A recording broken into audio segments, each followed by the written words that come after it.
कैसे हैं दोस्तों, स्वागत है आपका इजी अध्ययन चैनल पर। आज हम एलसीएम तथा एचसीएफ का पार्ट 2 लेकर आए हैं, ठीक है। और ये आखिरी पार्ट होगा। एग्जामिनर जो है और जो प्रीवियस ईयर के क्वेश्चंस हैं उनमें जो है एलसीएम एचसीएफ के जो एक मैंने पिछला वीडियो दिया है और जो ये आज वाला वीडियो है, ये एलसीएम एचसीएफ के कंबाइंड जो वाले जो क्वेश्चन है ना, ये बहुत इंपॉर्टेंट है। तो इसमें जो इंपॉर्टेंट टाइप्स हैं वो मैं आपको करवा दूंगा आज कंप्लीट, ठीक है। तो और अगर आप ये सब क्वेश्चंस कर लेंगे और एलसीएम एचसीएफ के मेरे पुराने पार्ट, तो इसके बाद आप किताब उठा लीजिए, कोई सा भी क्वेश्चन लगा लीजिए, आपके सारे क्वेश्चन होंगे 100%, चाहे प्रीवियस ईयर के लगाएं चाहे किताब उठा के कुछ भी लगा लीजिए, ठीक है। तो आगे चलते हैं इसको श्रृंखला को लेके, ठीक है। पहला क्वेश्चन है 2 अंक की संख्या का गुणनफल 4335 है और उनका महत्तम समापवर्तक 17 है, बताइए संख्या क्या होगी, ठीक है। इसमें एक बात है, बात यह है कि ये कह रहा है कि संख्या जो है वो 2 अंकों की है। 2 अंकों की संख्या का गुणनफल, इसने कह दिया 2 अंकों की संख्या। तो इसने आपको ये हिंट दिया है यहाँ पर कि संख्या ना तो 1 अंक की होगी ना 3 अंकों की होगी, दोनों की दोनों संख्याएं जो है वो 2 अंकों की होगी, ठीक है। तो 2 अंक की संख्या का गुणनफल 4335 है और उनका महत्तम समापवर्तक 17 है। तो आपको एचसीएफ दे दिया, हाईएस्ट कॉमन फैक्टर कितना दिया है, 17, ठीक है। और दोनों संख्याओं का गुणनफल आपको कितना दिया है, वो आपको दिया है 4335, ठीक है। आपको पता है, मैंने आपको बताया था कि अगर आपको एचसीएफ 17 दिया है तो आपको 2 संख्याएं मान लेनी है। यहाँ से पहली संख्या हो जाएगी आपकी, जो फर्स्ट संख्या होगी, फर्स्ट नंबर, वो आपका होगा 17A, और जो सेकंड नंबर आप मानेंगे वो क्या मानेंगे आप, 17B, ठीक है। अब ये कह रहा है कि दोनों संख्याओं का गुणनफल 4335 है, तो दोनों संख्या का गुणनफल क्या होगा, 17A इंटू 17B। और आपको पता है इन A और B में कुछ कॉमन नहीं होगा, ये एक प्राइम फैक्टर्स होंगे, प्राइम नंबर्स होंगे, ठीक है। इन A और B के बीच में कुछ कॉमन नहीं होगा, क्योंकि कॉमन आप ऑलरेडी ले चुके हैं जो कि 17। एक में से ही सबसे बड़ा कॉमन होता है एक संख्या के अंदर, है ना दोस्तों। तो आप A और B में कुछ भी कॉमन नहीं होगा, ये बात याद रखना। और हम पहले भी चर्चा कर चुके हैं उसके ऊपर। इसकी वैल्यू दे रखी है 4335, दोनों संख्या का गुणनफल कर दिया, मल्टीप्लिकेशन कर दिया 4335, ठीक है। तो आइए A क्रॉस B की value, A multiply by B क्या होगा, 4335 बट्टे 17 गुणा 17, ठीक है। चलिए आइए इसको सोल्व करते हैं। 17 दूनी 34, ठीक है, 9 बचेगा, 17 पंजे 85, 17 पंजे 85, ठीक है। 255 ने तो काट दिया, अब इसको भी काट दीजिए। ये किस हिसाब से गए, 17 एकम 17, 17 पंजे 85। तो A इंटू B आपका क्या हो गया, यहाँ से 15 हो गया। अब आप देखिए कि आप A और B को क्या मान सकते हैं कि 15 आ जाए। भाई A को 1 मानूं अगर और B को 15 मानूं तो भी आपका जो है 15 आ जाएगा, है ना। और इनके बीच में A और B के बीच में कुछ कॉमन भी नहीं है ना। तो आपका जो है 1 और 15 भी 1 हो जाएगा। तो हम रख के देखते हैं। हमने एक तो संख्या हो जाएगी 17A, एक होगी आपकी 17B, ठीक है। A की वैल्यू है 1 है तो 17 गुणा 1 17 हो गया ये तो। चलो ये तो 2 अंकों की संख्या हो गई, लेकिन 17 इंटू 15, B की वैल्यू रखी 17B के लिए, ये आपका क्या हो जाएगा, 17 पंजे 85, 255 हो गया ये आपकी 3 अंकों की संख्या हो गई। तो इसका क्या मतलब हुआ, आप ये गुणनखंड नहीं ले सकते हैं, कोई और गुणनखंड कीजिए, क्योंकि आपकी 3 अंकों की संख्या आ गई। और इसने पहले ही कहा है कि 2 अंक की संख्या का गुणनफल, यानी कि दोनों की दोनों संख्याएं 2 अंकों की है। तो आप एक दूसरी ले सकते हैं, यहाँ A की वैल्यू 3 ले सकते हैं और B की वैल्यू 5, 3 पंजे भी तो 15 होते हैं, है ना। तो यहाँ से 17A क्या होगा, 17 तियां 51, और ये 17 पंजे क्या होगा आपका 85। तो ये जो है आपका ये ठीक है, 51 और 85, है ना। दोनों की दोनों 2 अंकों की संख्या है ना। और तो 51 और 85 आपका आ गया, यानी कि 3 और 5 गुणनखंड लेंगे आप, 3 पंजे 15, ठीक है। और देखिए इनमें कुछ कॉमन भी नहीं है A B के अंदर, ओके। तो इस तरीके से क्वेश्चन करना है आपको। आगे चलते हैं क्वेश्चनों में।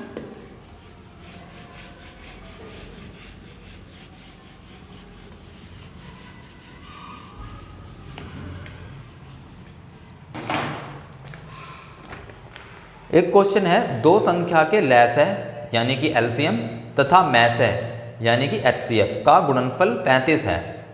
दोनों संख्याओं का अंतर 2 है, वे संख्याएं ज्ञात कीजिए, ठीक है। आपको एलसीएम दिया है, एलसीएम इंटू एचसीएफ दिया है, ठीक है। लैस है गुणा मैस है, लघुत्तम समापवर्तक इंटू महत्तम समापवर्तक की वैल्यू दे रखी है आपको, कितनी दी है 35। ठीक है, दोनों संख्याओं का अंतर कह रहा है। ठीक है, तो ठीक है, दोनों संख्या का अंतर 2 दे रखा है इन्होंने। तो अगर मैं एक संख्या को x मानूं तो दूसरी वाली संख्या क्या हो जाएगी x माइनस 2। ठीक है, कैसे होगी जरा ये भी समझते हैं। अगर मैंने ऐसे कह लिया भी दो संख्या है, एक संख्या है x, एक संख्या है y। ठीक है, एक संख्या, इन दोनों संख्या का अंतर क्या हो गया, ये कह रखा है 2 है। तो यदि एक संख्या x हो गई तो दूसरी वाली संख्या क्या होगी, y को अगर मैं इधर ले जाऊं उठा के, दूसरी संख्या y तो है, तो ये 2 इधर आ जाएगा, तो y की वैल्यू x माइनस 2 हो गई। तो आप यहाँ से भी देख सकते हैं कि अगर एक संख्या x है, दूसरी संख्या y की वैल्यू क्योंकि x माइनस 2 है, तो दूसरी संख्या x माइनस 2 हो गई, एक ही x के फॉर्म में, है ना। तो यहाँ से इस वजह से हम ऐसे कह सकते हैं कि अगर एक संख्या x है तो दूसरी संख्या x माइनस 2। ठीक है, ये चीज़ समझ ली हमने। तो अब ये कह रहा है कि ये दोनों संख्या है, और आपको पता है दोनों संख्याओं का गुणनफल जो होता है आपको पता है first number into second number, ये तो फॉर्मूला ही है, equal to HCF into LCM। यानी कि जो दोनों संख्याओं का गुणनफल होगा वो LCM और HCF के गुणनफल के बराबर होगा। तो रख दीजिए x माइनस 2, ये तो गुणा में हो गए, equal to HCF into LCM का कितना है 35। यहाँ से x की वैल्यू निकाल लो और x माइनस 2 की वैल्यू निकाल लो, दोनों की दोनों संख्या निकल जाएगी, है ना। तो कितना हो गया x स्क्वायर माइनस 2x, ये 35 इधर आ जाएगा इक्वल टू किधर, तो माइनस 35 इक्वल टू 0। ठीक है, तो ये 5 सत्ते 35 होगा, तो x स्क्वायर माइनस के 7x गुणनखंड प्लस 5x माइनस के 35। बहुत 7वीं 8वीं क्लास में किया हमने ये, आपको पता है। इसकी ये आपका एक मानते हैं हम, इसके अंदर कितना आपका गुणांक है, 1 का गुणांक है। ठीक है, आपका कितना कोफिशिएंट है इसके साथ 1 का है, यहाँ कितना 35 है, तो इसका 35 का ऐसा आपको 1 गुणा 35 किया आपने, तो ये कितना हो गया 35 हो गया। इस 35 के ऐसे फैक्टर करने हैं, इस 35 के ऐसे फैक्टर करने हैं कि जोड़कर या घटा के -2 आए। तो कैसे आएगा, 7 पंजे 35, ये तुम्हें पता है कि 7 पंजे 35, लेकिन अब इसे जोड़ूंगा तो अगर मैं इसे -7 कर देता हूँ और इसे +5 कर देता हूँ, तो -7 + 5 माइनस के 2 हो गया, है ना। तो ये आपका माइनस के साथ +5 का गुणनखंड बनाएंगे। तो इस वजह से मैंने यहाँ लिखा -7x + 5x, क्योंकि x साथ में है इसके 2x के, है ना। तो इनका जो मल्टीप्लिकेशन होता है, यहाँ 1 है, यहाँ 35 है, तो 1 गुणा 35 35 हो गया। इस 35 के ऐसे गुणनखंड ऐसे फैक्टर किए जो कि आपको जोड़कर या घटाकर -2x दे। तो मैंने करा 7 पंजे 35, 7 पंजे 35, इसमें देखा -7 और +5 कर दूंगा तो -2 देगा मुझे, है ना। ऐसे करते हैं इन क्वेश्चनों को, ये सब 7वीं 8वीं क्लास का कॉन्सेप्ट है दोस्तों, है ना।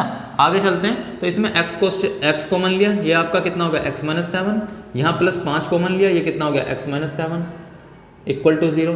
तो ये आपका हो गया x माइनस 7 और ये हो गया x + 5 इक्वल टू 0, है ना। x माइनस 7 कॉमन आ गया इसमें से, पहले x कॉमन लिया तो ये आपका x माइनस 7 हो गया, यहाँ से 5 कॉमन लिया तो ये x माइनस 7 हो गया, 5 सत्ते 35 होते हैं ना, तो 7 रह गए यहाँ।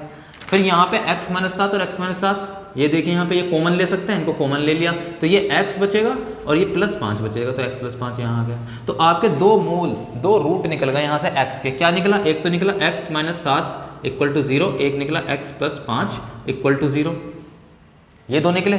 ठीक है, तो यहाँ से x की वैल्यू क्या आ गई, -7 इधर आ जाएगा, ये हो गई x इक्वल टू 7, और ये क्या आया x की वैल्यू -5।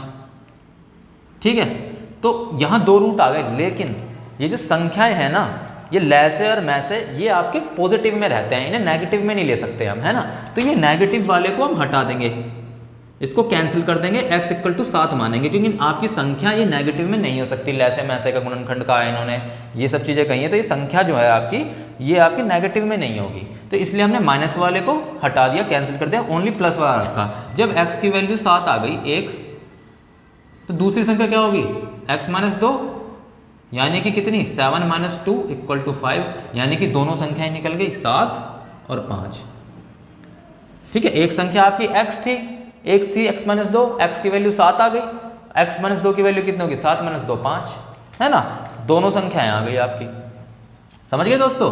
तो दो संख्या निकल गई 7 5, आप देखिए संख्या भी है 7 5, ठीक है, और आपका जो है इसमें जो है गुणनखंड भी आप देख ले सकते हैं, x माइनस दोनों संख्याओं का गुणनफल देखो 7 5 35 ही आ रहा है ना।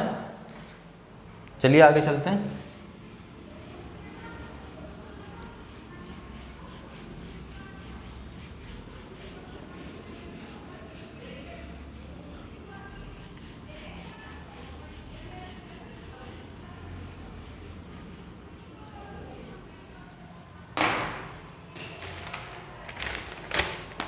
एक क्वेश्चन ये देखिए, 19 से बड़ी दो संख्या का मैस है 19 तथा लैस है 380 है, इन दोनों संख्याओं का योगफल क्या होगा।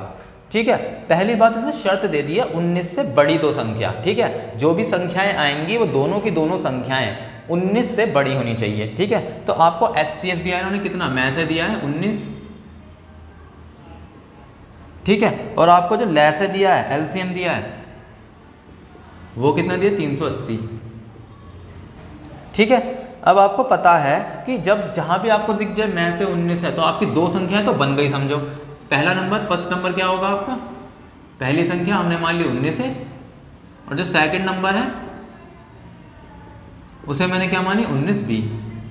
ठीक है, ये हो गया आपका। अब आपको क्या करना है, दोनों संख्याओं का गुणनफल HCF इंटू LCM के गुणनफल के बराबर होता है, आपको पता है ये फॉर्मूला है। तो 19a into 19b equal to HCF into LCM 19 into 380। ठीक है, तो आप यहाँ से 19 से ये 19 तो कट गया, और ये a इंटू बी आपका क्या आ जाएगा, ये आपका आ जाएगा 380 बटे 19, ये आपका हो गया 20। 19 दूनी 38 कट गया और 0 की 0, तो a इंटू बी आपका 20 आ गया। तो अब आपको ऐसे गुणनखंड ढूंढने हैं जिनकी मल्टीप्लिकेशन करने पर 20 आए। कौन कौन से हो सकते हैं, एक तो आपका हो सकता है एक हो सकता है 20। अगर मैं 1 इंटू 20 कर दूं, देखिए a और b में कुछ कॉमन भी नहीं होना चाहिए, तो यहाँ भी 1 और 20 में कुछ कॉमन नहीं है। ठीक है, आप यहाँ पे 1 इंटू 20 लेंगे अगर, तो आपको पता है एक संख्या a की वैल्यू यहाँ ली 1 और b की वैल्यू ली 20, तो आपकी संख्या क्या है 19a है और एक है 19b, है ना। संख्याएं आपकी 19 से 19b हैं, तो 19 इंटू 1 ये तो हो गया 19, और 19 इंटू 20 ये हो गया 380। ठीक है, तो आपको तो इसने एक वो दिया था पहली शर्त कि 19 से बड़ी दो संख्या, तो ये 19 से बड़ी कहाँ हुई, ये तो 19 आ रही है तो 19 ही हो गई। आपको तो 19 से बड़ी देखनी है ना, तो ये आप गुणनखंड इसका मतलब नहीं ले सकते। कोई और सा गुणनखंड देखिए। ठीक है, 4 और 5 ले सकते हैं।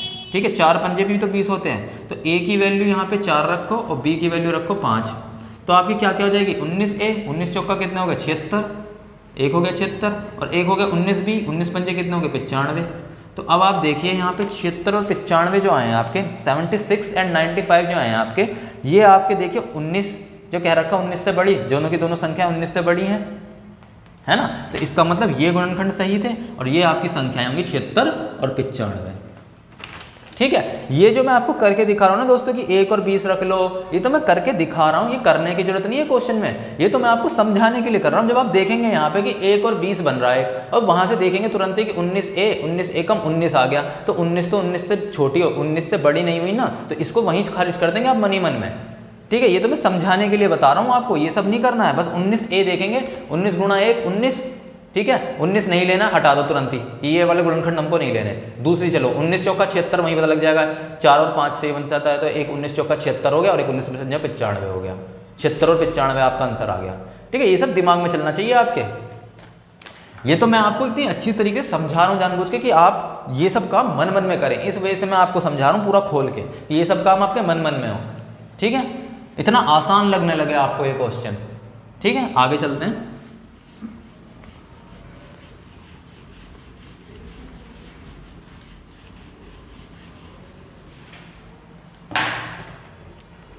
अगला क्वेश्चन है दो संख्या का योगफल। अच्छा दोस्तों, इसमें जो है आपका जो 76 और 95 है ना, वो तो संख्या हो गई, 76 और 95 आपकी संख्या हो गई, आई थी इसी क्वेश्चन में। इन्होंने पूछा क्या है, इन्होंने पूछा है योगफल, तो 76 प्लस 95 कितना होगा, दोनों संख्याओं का योगफल पूछा है। ये हो जाएगा 6 5 11 9 7 16 17, 171 आपका आंसर आएगा इसका।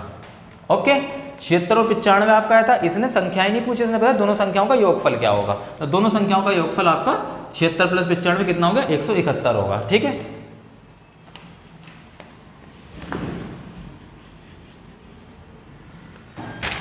आगे चलते हैं। कह रहा है दो संख्या का योगफल 105 तथा में से 15 है, ऐसी संख्याओं के कुल कितने युग्म बनेंगे, ये पूछ रहा है। दो संख्याओं का योगफल दे रखा है और में से दे रखा है। आपको पता है, आपको HCF अगर 15 दिया है तो आपके पास संख्या निकल गई ना।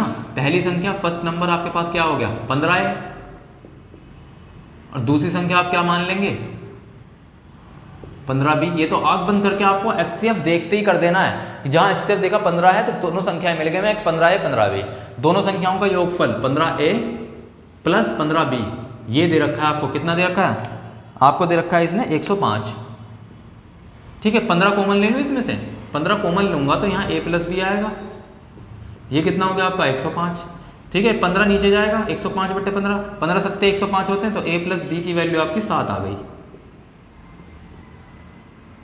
a प्लस बी की वैल्यू 7 निकल गई। ये भी a और b वही संख्या है जिनमें आपस में कुछ भी कॉमन नहीं होना चाहिए, क्योंकि आप ऑलरेडी सबसे बड़ा कॉमन ले चुके हैं 15, जो कि HCF होता है। ठीक है, ऐसे कुल कितने युग्म बनेंगे, आपको पेयर ढूंढना है कि ऐसे कितने कुल युग्म बनेंगे। भाई देखो, a की वैल्यू 1 रखता हूँ, b की वैल्यू 6, तब भी संख्या बन जाएगी 15 और 90 की, 15 एकम 15, 15 छीक 90। एक आप क्या रख सकते हैं इसमें, एक जगह तो आप लिखेंगे a equal to 1, b equal to 6, तो इसके 1 पेयर बन गए। एक बार तब जब a इक्वल टू 6 और b इक्वल टू 1, और एक बार तब जब a equal to 1, b equal to 6, है ना। तो यहाँ कितने 1 पेयर तो यहाँ बन गया। ठीक है, अगला पेयर देखिए, 2 और 5 भी तो ले सकते हैं, और 2 और 5 में भी कुछ कॉमन नहीं है, तो यहाँ 2 और 5 भी ले सकते हैं। 2 + 5 7 होता है, तो a की वैल्यू 2 और b की वैल्यू 5। ठीक है, या फिर इसका उल्टा, a की वैल्यू 5, b की वैल्यू 2, तो ये भी 1 पेयर बन गया। एक पेयर इसका हो गया, एक पेयर इसका हो गया। और कुछ बन सकता है, 3 और 4 भी हो सकता है, 3 और 4। ठीक है, a की वैल्यू 3 और b की वैल्यू 4, ये भी 1 पेयर बन गया। 1 पेयर कैसे बना, 1 पेयर का मतलब 2 हो गए इसके अंदर। 2 कौन से होगा, a equal to 3, b equal to 4 है, और एक a इक्वल टू 4, इसी का उल्टा, a को 4 कर दो, b को 3, तो 2 हो गए ना टोटल पेयर। तो एक पेयर हो गया ना जिसमें 2 हो गए, तो एक ये हो गया और दूसरा वो हो गया, दूसरा वाला।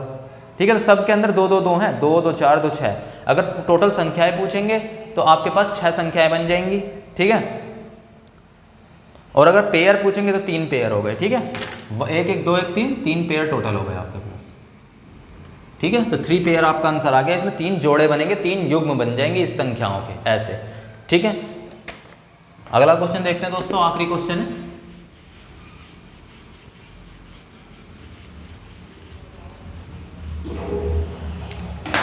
क्वेश्चन में कह रहा है, 2 संख्या का योगफल 136 है तथा में से 17 है, ऐसी संख्या के कुल कितने युग्म बनेंगे। ये भी वही है, आपको HCF दे रखा है 17। जब HCF 17 दे रखा है तो इसका मतलब आपको नंबर दे दिया। फर्स्ट नंबर आपको कितना दिया, 17A। सेकंड नंबर कितना दिया है आपको, 17B। ठीक है, इन दोनों का योगफल दे रखा है 17A + 17B, कितना दे रखा है, वो दे रखा है आपको 136। ठीक है, 17 कॉमन ले लो इसमें, a + b हो गया इक्वल टू 136। ठीक है, 17 को भाग दे दो, ये नीचे चला जाएगा, 136/17। 136/17 कितना होता है, 8, 17 8 136, a + b की वैल्यू 8 हो गई। ये हो गया। अब आप इसके कितने पेयर बना सकते हैं जो 8 बने, a की वैल्यू 1 लिख सकता हूँ या b की वैल्यू 7 रख सकता हूँ। तो एक तो ये हो गई, a की वैल्यू 1, b की वैल्यू 7, एक पेयर तो ये बन गया। क्या बन जाएगा, 17 एकम 17, 17 सत्ते 119, ये 17 और 119 हो गया। एक आपका 2 और 6 नहीं ले सकते, याद रखना, आप 2 और 6 नहीं ले सकते, क्योंकि 2 और 6 में 2 कॉमन है। 2 इसका देखो 2 × 3 होगा, तो 2 2 कॉमन है दोनों में, तो 2 और 6 नहीं ले सकते। आपको ऐसी संख्या लेनी है जो उसमें आपस में a और b में कुछ कॉमन ना हो। तो क्या बन सकती है, और एक पेयर तो ये हो गया। एक आपका 3 और 5 बन सकता है, 3 और 5 में कुछ कॉमन नहीं है, तो a = 3 और b = 5, तो 1 पेयर ये हो गया। 1 पेयर के अंदर 2 हो गए। कैसे 2 हो गए, एक तो a की वैल्यू 1 और b की वैल्यू 7, एक इसका 7 को इधर पहुंचा दो, a की वैल्यू 7, b = 1। ठीक है, तो एक पेयर हो गया। ऐसे एक पेयर इसमें हो गया 3 और 5 का, और 5 और 3 का, एक पेयर ये हो गया। ठीक है, तो आपका कितने हो गए, टोटल मिला के 2 पेयर हो गए। तो 2 युग्म या फिर 2 जोड़े बनेंगे इस तरीके। अगर आपका ये क्वेश्चन आता है तो 2 जोड़े वाले वो बन जाएंगे। एक आपका क्या हो जाएगा, 17 और 119, एक 17 3 51 हो जाएगा, एक 17 5 85 हो जाएगा। और या फिर इनका उल्टा कर लो, तो इसलिए पेयर आ गए। ठीक है, एक पेयर के अंदर 2 होते हैं। जहाँ पेयर पूछेगा तो आपको पेयर बताना है। ये अपने आप में 2 चीज़ें सिद्ध कर रहा है, 2 चीज़ें बता रहे हैं। देखो 17 एकम 17, 17 सत्ते 119, और अगर मैं यहीं पे a की वैल्यू 7, इसका उल्टा कर देता, इसको यहाँ पहुँचा देता, इसको यहाँ a की वैल्यू 7, भाई इसे 1 × 7 की जगह 7 × 1 भी तो बोल सकता हूँ, तो ये हो गए ना 2। इसे 3 × 5 के साथ साथ 5 × 3 भी तो बोल सकता हूँ कि a की वैल्यू 5 रख लूँ इस बार। तो ये 2 हो गए और ये भी 2 हो गए, तो 1 पेयर ये और 1 पेयर ये, टोटल मिला के कितना हो गया, 2 पेयर। ठीक है दोस्तों, तो बताइए मेरा आपको कैसा लग रहा है पढ़ाने का तरीका, आपको समझ में आ रहा है नहीं, प्लीज़ बताइए। और मेरा चैनल पसंद है तो प्लीज़ लाइक कीजिए, सब्सक्राइब कीजिए, बहुत प्यार दीजिए। बहुत बहुत धन्यवाद।